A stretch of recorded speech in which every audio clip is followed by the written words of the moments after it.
प्रणाम दोस्तों, मैं शक्ति यादव। दोस्तों, वर्तमान समय में यदि सबसे ज़्यादा बड़ी कोई समस्या है तो वो है तलाक। लोगों में आपसी रिश्ते खराब होते हैं और शादियों के बाद ज़्यादातर लोगों के मनमुटाव के कारण उनके रिश्ते इतने कमज़ोर हो जाते हैं कि लोग सिर्फ तलाक ही देखते हैं। तलाक के अलावा और उन्हें कुछ फिर सूझता नहीं। परंतु ये विचार करने का विषय है। आध्यात्मिक दृष्टि से तलाक एक अपराध है और इस अपराध की सजा मिलती है। दोस्तों, आपको समझना होगा, किसी भी रिश्ते को तोड़ने से पहले आपको ये विचार करना चाहिए था, आपने वो रिश्ता जोड़ा ही क्यों। अगर आपको घर तोड़ना ही था तो आपने घर बनाया ही क्यों। ये सब विचार आपको पहले करने चाहिए। रिश्तों में एडजस्टमेंट बिठाना ज़रूरी होता है, रिश्तों में बर्दाश्त करना ज़रूरी होता है। आज की इस वीडियो में आप अंत तक बने रहिएगा। उम्मीद करते हैं आपको आपकी समस्या का समाधान मिलेगा और आप भी अपने रिश्ते को टूटने से बचा सकते हो। क्योंकि प्रेम रहे ना रहे, मन मिले ना मिले, और यदि एक बार विवाह हो जाए तो फिर तलाक, अलग होना, त्याग करना एक दूसरे का अपराध है। मालिक की नज़रों में अपराध है और उस गुनाह की सज़ा मिलती है। काल बख्शता नहीं है। हमेशा याद रखेंगे इस बात को दोस्तों। बिना वैराग्य के यदि कोई व्यक्ति, पुरुष अपनी स्त्री का त्याग करता है या कोई स्त्री अपने पुरुष का त्याग करती है बिना वैराग्य के, तो याद रखिएगा वो सीधे नरक में जाएंगे, 84 में चले जाएंगे। उन्हें कोई बचा नहीं सकता। ये मोटी बात नोट करके रख लीजिएगा दोस्तों। बड़ा सोच समझ के रिश्तों को जोड़ा जाता है और उनको जुड़ने के बाद तोड़ने का हक नहीं रहता।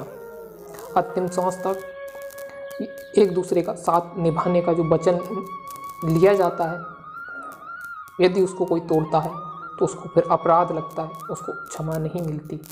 इसलिए याद रखिएगा, जो आपने अग्नि के सामने शपथ ली थी, 7 फेरे लिए थे, अग्नि को साक्षी मान के, परमात्मा के मंत्रों द्वारा परमात्मा को साक्षी मान के जो आपने वचन दिया था वो आप निभाएंगे। अगर यदि आपने वो ऐसा नहीं किया तो फिर आप नरक 84 के भागीदार हो जाएंगे। इसीलिए जब भी कोई रिश्ता टूटने पे आए तो ज़रूरी है थोड़ा बर्दाश्त और क्षमा दोनों का ध्यान रखेंगे। यदि पति से गलती होती है तो पत्नी उसको क्षमा कर दे और चुप हो जाए, वो पत्नी से गलती होती है तो पति उसको क्षमा कर दे और चुप हो जाए। ये ज़रूरी है। बिना वैराग्य के यदि पति ने पत्नी को छोड़ने का फैसला किया तो पति नरक 84 का भागीदार हो जाएगा, उसे कोई बचा नहीं सकता। और यदि पत्नी ने बिना वैराग्य के, बिना प्रभु के दर्शन से ही वैराग्य उत्पन्न होता है, और बिना वैराग्य के अगर किसी पत्नी ने पति को छोड़ने की कोशिश की तो फिर वो पत्नी भी नरक 84 में चली जाएगी, उसे कोई बचा नहीं सकता। इसीलिए हमेशा इस चीज़ को अपने जहन में रखिएगा। गलतियां सबसे होती हैं। पति बोले तो पत्नी चुप हो जाए और पत्नी बोले तो पति चुप हो जाए। एक दूसरे की गलती को माफ़ करते रहें। ग्रस्त जीवन में पत्नी का धर्म होता है अपने पति को बेटे की तरह भोजन खिलाए। जैसे माँ अपने बेटे को भोजन खिलाती है, वैसे पत्नी अपने पति को प्रेम के साथ भोजन कराए। दुख मुसीबत में एक सच्चे मित्र की तरह, मंत्री के राजा की तरह उसकी मदद करें, उसे सलाह दें और सेज पे एक अप्सरा का सुख अनुभव कराएं। ये पत्नी का धर्म होता है और हमेशा अपने पति के साथ सुख दुख में रहे, कभी भी उसको अकेला अनुभव होने ना दे, हमेशा उसको धर्म का पाठ पढ़ाती रहे, धर्म की तरफ अग्रसर करती रहे, भजन भक्ति की तरफ अपने पति को प्रेरित करती रहे। ये पत्नी का धर्म होता है। दोस्तों यही नहीं, वहीं पत्नी के अलावा पति का भी धर्म होता है। अपनी पत्नी का एक बच्चे की तरह ख्याल रखें, उसके आवश्यक सभी साजो सामान को अपने क्षमता के अनुसार उसको लाके दें, उसका ख्याल रखें, उसके सुख दुख में हमेशा उसके साथ रहें, उसके हर दर्द में उसका साथ दें, उसको कभी भी अपने माता पिता से बिछुड़ने का दर्द अनुभव ना होने दें। यदि कोई अपने घर परिवार को छोड़ के आता है तो उसका आपका फर्ज है कि वो आपकी खातिर अपने माता पिता भाई बहन सबको छोड़ के आया है, तो आपको उसको खुश रखने का जो दायित्व मिला है उसको निभाइएगा।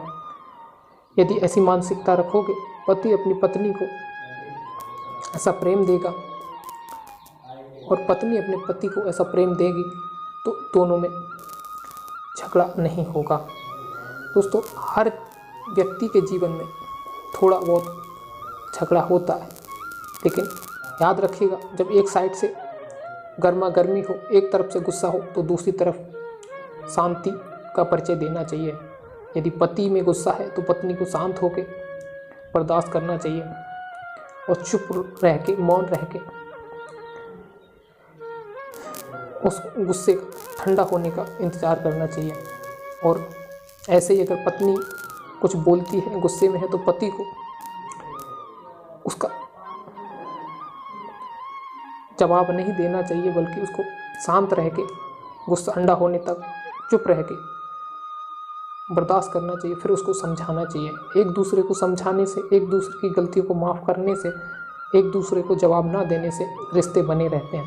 दोस्तों याद रखिएगा, यदि आपने कह दिया कि मैं तेरे नखरे नहीं देख सकता, या ये नहीं हो सकता, वो नहीं हो सकता, या फिर यदि कोई पति अपनी पत्नी का इसलिए भी त्याग करता है कि इससे पुत्र नहीं हो रहा, तो याद रखिएगा बिना बैराग के यदि कोई पति अपनी पत्नी का त्याग करता है, उसको तलाक देता है, तो याद रखिएगा वो नरक 84 में चला जाएगा, उसे कोई बचा नहीं सकता। ऐसी पत्नी बिना वैराग्य के अपने पति को छोड़ती है, उसके साथ रिश्ता तोड़ती है, तो याद रखिएगा वो भी नरक 84 में चली जाएगी, उसे कोई बचा नहीं सकता।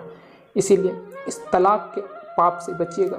तलाक एक अपराध है, जीवन जीने की आज़ादी जरूर देता है। लोग सोचते हैं कि हम किसी के साथ बंधन में क्यों रहें, लेकिन याद रखिएगा अगर आपको आज़ाद रहना था तो शादी का बंधन नहीं बांधते। वैसे दोस्तों इस संसार में कोई किसी का नहीं है, लेकिन जो रिश्ते नाते मालिक ने बनाए हैं वो एक दूसरे के साथ प्रेम से रह के, ज़िंदगी के जो सफ़र है इसका कोई भरोसा नहीं कब ख़त्म हो जाए, रहने तक, सफ़र तय करने तक एक दूसरे के साथ प्रेम प्रीत के साथ रहिएगा। कभी किसी को कष्ट या पीड़ा मत दीजिएगा। तलाक के बारे में कभी सपने में भी नहीं सोचिएगा और ना ही किसी को ऐसी सलाह दीजिएगा। आप चार लोगों की बात, क्या होता है कि लोग दूसरों की बातें सुनते हैं और दूसरे लोगों की बातें सुन के स्त्रियां या पुरुष अपने रिश्ते को तोड़ लेते हैं, अपने घर परिवार को तोड़ लेते हैं, बोले अब तलाक ही लेना है, यही ठीक है, लेकिन ये उचित नहीं है। हर कोई दूसरे का घर बर्बाद करने में लगा हुआ है, आप दूसरों की मत सुनिएगा। हर समस्या का समाधान विवेक के साथ, शांति धैर्य के साथ हो जाता है। बुद्धि से विचार कीजिएगा, थोड़ा ठंडे विचारों के सोचने के बाद अपने रिश्ते को बरकरार रखिएगा। कभी तलाक के बारे में भूल के भी मत सोचना। देखो प्रेम में वो ताकत होती है, पत्थर को भी भगवान बनाने का काम करता है। वैसे तो पत्थर की मूर्ति है, लेकिन प्रेम के साथ इंसान जब उसको देखता है तो उस पत्थर में भी भगवान प्रकट हो जाते हैं। तो आप तो इंसान हो, इंसान को प्रेम से नहीं मना सकता, इंसान के साथ प्रेम से नहीं रह सकता, तो फिर कौन रहेगा। इसलिए प्रेम के साथ अपने जीवन को व्यतीत कीजिएगा। तलाक तलाक, ये सोच के अपने जीवन को बर्बाद मत कीजिएगा। तलाक बिल्कुल घटिया चीज़ है, ये आपको हमेशा नीचा दिखाएगी। तलाक मिलने के बाद व्यक्ति दुख के अलावा और कुछ नहीं पाता, उसका ये जीवन तो तलाक के बाद बर्बाद ही है, लेकिन परलोक भी बर्बाद है, क्योंकि फिर उसको नरकों में सजा मिलेगी। परमात्मा ने जो रिश्ता बनाया उसको तोड़ने का आपको अधिकार नहीं। जोड़ने से पहले सोच लीजिएगा, यदि तोड़ना है तो फिर जोड़ना नहीं, और जोड़ लिया है तो उसको तोड़ना नहीं। अब आपको अंतिम श्वास तक उसी के साथ रहना है। पतिव्रता स्त्री का धर्म होता है अपने पति के साथ अंतिम श्वास तक रहे, मजबूरी कुछ भी कराए। यदि ऐसा नहीं करोगे तो फिर आपको सजा मिलेगी, कोई बचा नहीं सकता। इसलिए तलाक के बारे में आप कभी मत सोचिएगा, ये अपराध है। कितनी भी लड़ाई हो, कितने भी लोग आपको ताने मारने मारे, कुछ भी कहें, लेकिन आप अपने रिश्ते को प्रेम के साथ बचाइएगा, टूटने से बचाइएगा। टूट जाता है तो उसको फिर जोड़िएगा। जिस प्रकार टूटे हार को दोबारा जोड़ दिया जाता है, माला को टूटे बिखरे मोतियों को दोबारा जोड़ के हार बना दिया जाता है, ठीक वैसे ही याद रहे।